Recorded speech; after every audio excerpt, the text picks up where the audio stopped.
craft yang pertama adalah craft dough yang akan didemonstrasikan oleh Puan Azlina binti Abdul Rani dan juga Puan Nur Azizah binti Atan. Assalamualaikum dan salam sejahtera.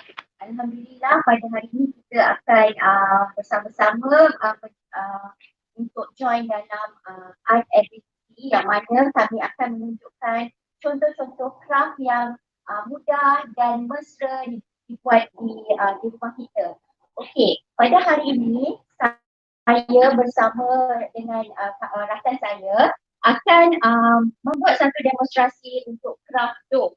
Okey, pada mulanya saya akan perkenalkan, saya Azlina binti Abdul Rani dan Puan Nur Azizah Atan akan membuat satu craft yang sangat mesra pengguna. Kenapa kita perlu tahu tentang craft dough? Sebabnya, ada sebabnya. Sebab kalau kita di rumah, kita selalu membeli Play-Doh, plasticine untuk digunakan untuk bermain dengan anak-anak. Tetapi pada hari ini saya akan memperkenalkan satu bahan ganti untuk Play-Doh ataupun plasticine dalam membuat permainan ataupun membuat craft bersama anak-anak di rumah. Okey, bahan-bahan yang digunakan sangat mudah dan boleh dipakai, boleh didapati di semua rumah di Malaysia ni. Okey, saya suka memperkenalkan craft dough ini kerana kalau macam kami IPG MOHAS menampilkan guru-guru yang mempunyai pengkhususan dalam bidang pendidikan seni visual. Sekiranya mereka dipostingkan ataupun ditempatkan di pedalaman, mereka sukar mendapatkan plasticine ataupun Play-Doh. Okey, craft dough ni lah yang akan diguna pakai sebagai ganti bahan tersebut. Okey ya, kita akan teruskan dengan resepinya. Pada hari ini saya menggunakan resepi yang mudah untuk pengetahuan ibu-ibu, bapa-bapa dan juga semua pendidik di luar sana. Resepi Play-Doh, resepi craft dough ni kita boleh dapat pelbagai kita boleh buat carian di laman sesawang yang mana kita type saja craft dough ataupun dalam bahasa Inggeris CRAFT DOUGH yang mana kita akan dapat pelbagai jenis resepi untuk craft dough. Okey, saya akan mula resepi saya macam rancangan masak-masak kita akan gunakan hanyalah bahan yang ada di rumah. Mula-mula kita menggunakan tepung. Okey, tepung, saya ada di sini tepung. Tepung boleh guna tepung macam-macam jenis tepung, tetapi pada hari ini saya menggunakan tepung gandum. Okey, semua ada kan dekat rumah? Buat cegodok, buat tempe, buat lempeng, mesti ada. Okey, kemudian bahan yang pentingnya ialah garam. Okey, saya ada di sini contoh garam, tetapi untuk craft dough pada hari ini, resepi hari ini saya menggunakan garam yang paling halus. Sebab apa kita gunakan garam? Okay. Dalam sains, kalau kita nak awetkan makanan, kita kena letak garam sebagai medium bahan pengawet yang tidak mempunyai bahan chemical. So sekiranya anak-anak tu termakan ke ataupun terhisap dia akan rasa masin saja, dia tak akan ada rasa chemical. Okey, macam ikan masin kan, kalau kita nak bagi dia tahan lama, dia letak garam banyak-banyak. Barulah ikan masin tu sedap dan tahan lama. Tapi tak boleh makan selalu, nanti darah tinggi. Okey, kita gunakan minyak juga, minyak masak. Okey, kita boleh guna minyak masak untuk melicinkan dough kita. Selain daripada itu, kita boleh juga guna lotion.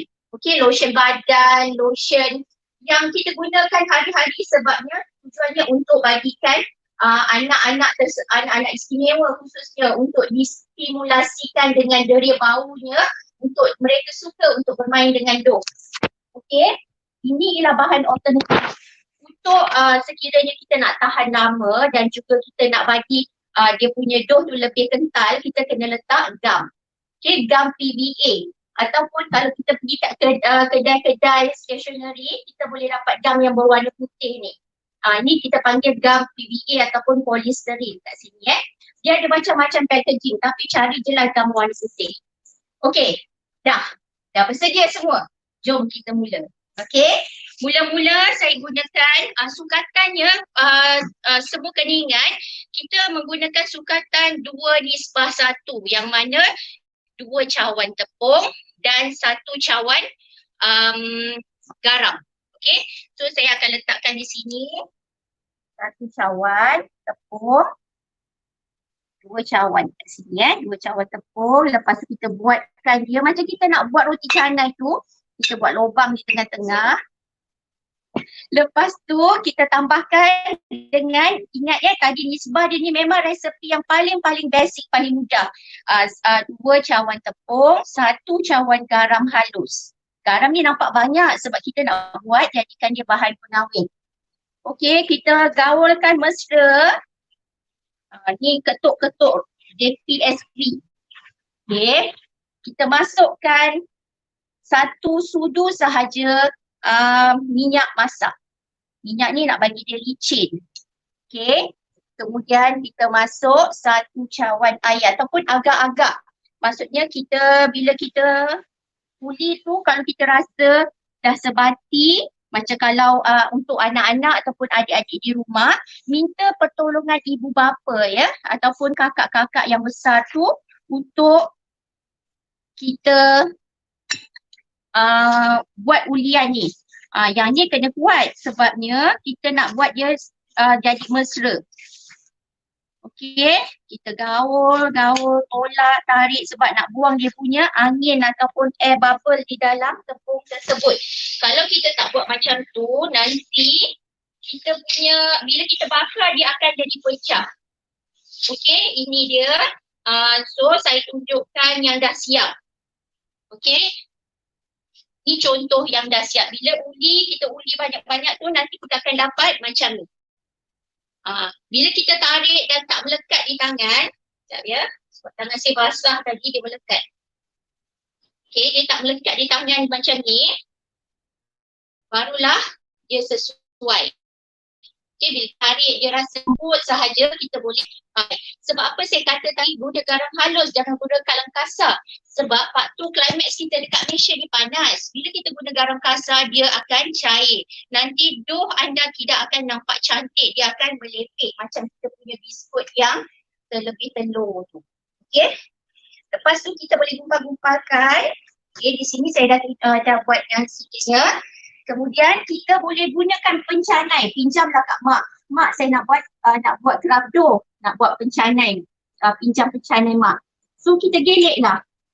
Yang ni kalau Puan dan juga penonton semua dia mesti pernah buat di rumah. Okey. Bila kita buat macam ni, kita dah jadilah kita punya dough kita. Senang kan? Mudah. Okey. Untuk langkah-langkah seterusnya, saya akan serahkan pada Puan Nur Azizah Aktan menerangkan bagaimana kita nak menghasilkan craft daripada dough ini. Silakan. Okey, terima kasih kepada Puan Azlina. Okey, sekarang kita dah jadi tepung tadi yang sudah kita lelek dengan menggunakan penggelek. Okey, kalau di rumah biasanya kalau ada anak kecil, okey, dan juga kalau biasa yang ibu-ibu buat kuih di rumah, mesti ada bekas-bekas untuk membuat kuih dan juga permainan untuk anak-anak ya. Jadi benda yang ada di rumah, di persekitaran kita, di dapur untuk permainan anak-anak kita boleh gunakan untuk kita punya craft dough. Okey, ni contoh yang Puan Azlina dah terap. So hanya kita tinggal tekan sahaja. Okey, tekan dan dia akan membentuk dan kita hanya tinggal keluarkan sahaja. Dan ini yang belum siap. Okey, inilah bentuk-bentuk contoh yang belum siap. Kemudian selepas kita dah terap dan kita keringkan, cara mudah kita boleh jemur di luar ataupun kalau nak cepat kita boleh masukkan dalam bekas dan kita akan masukkan dalam oven. Okey. Bila kita masukkan dalam oven, kita bakar macam kita bakar kuih. Ni contohlah kan benda ni. Macam kita nak bakar kuih, biasanya dalam 30 minit, jangan terlalu lama sangat. Bila dah kering, proses terusnya kita mewarna. Okey, cara nak mewarna senang ya. Kita boleh guna contoh untuk mewarna boleh kita guna pelakar, okey, ataupun guna kita boleh guna akrilik yang ada anak-anak kita kat di sekolah belajar tingkat seni visual. Okey, dah ada warna, kita warna putih terlebih dahulu. Okey, warna putih, kegunaan seterusnya kita beruslah, kita warnakan putih. Okey, ni ada warna dia. Kenapa kena warna putih? Sebab kita nak nampak warna tu lagi nampak terang, nampak jelas. Dan bila kita dah warna putih, seterusnya barulah kita guna warna yang menarik lah. Contoh macam ni yang kami dah buat, burung hantu.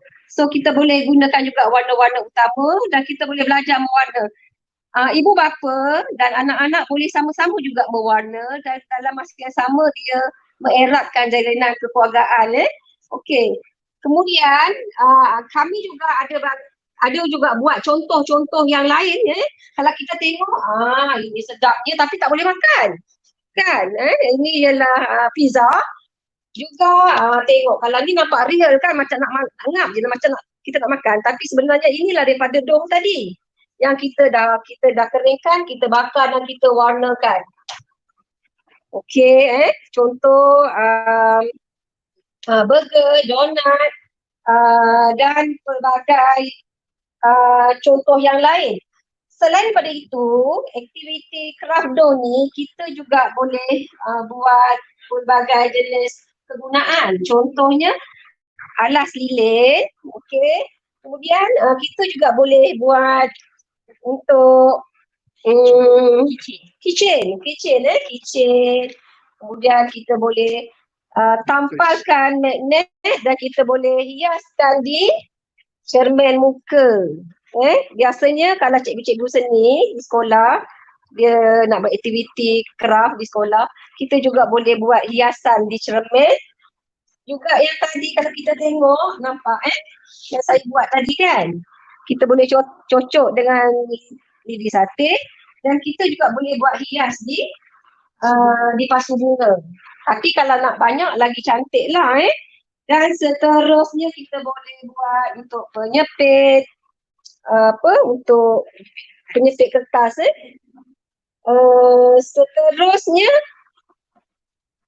Seterusnya apa lagi?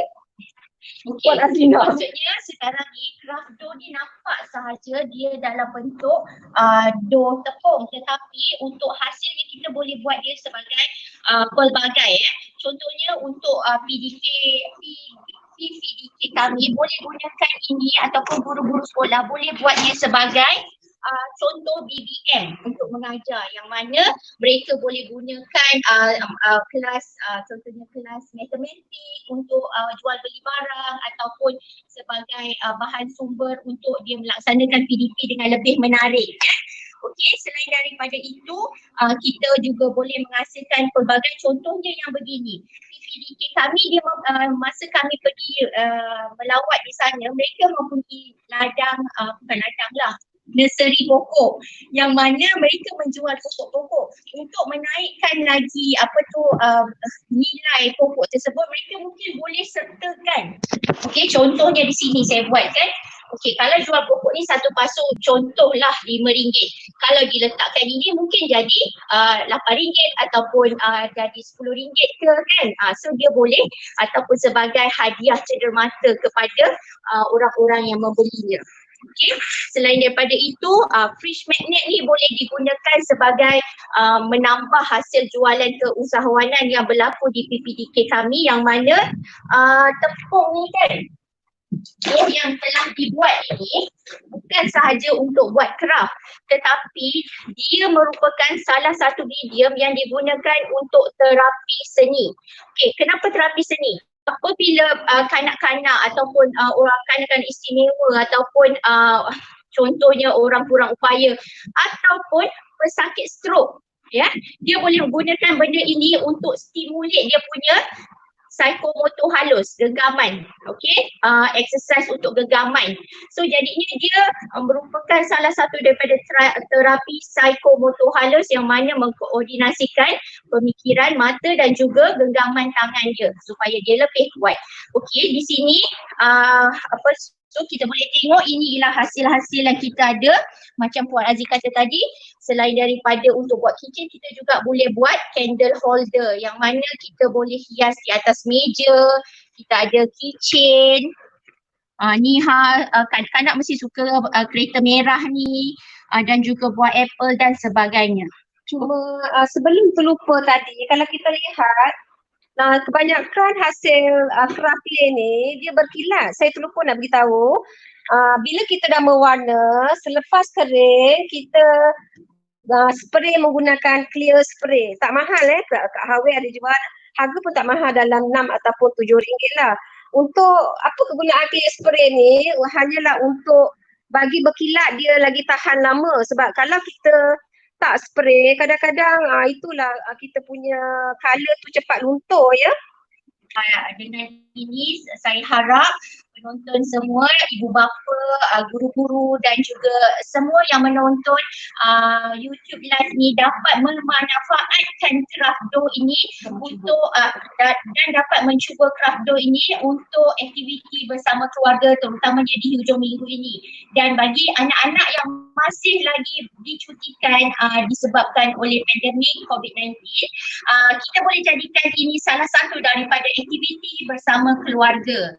Okey, sekian dahulu daripada kami.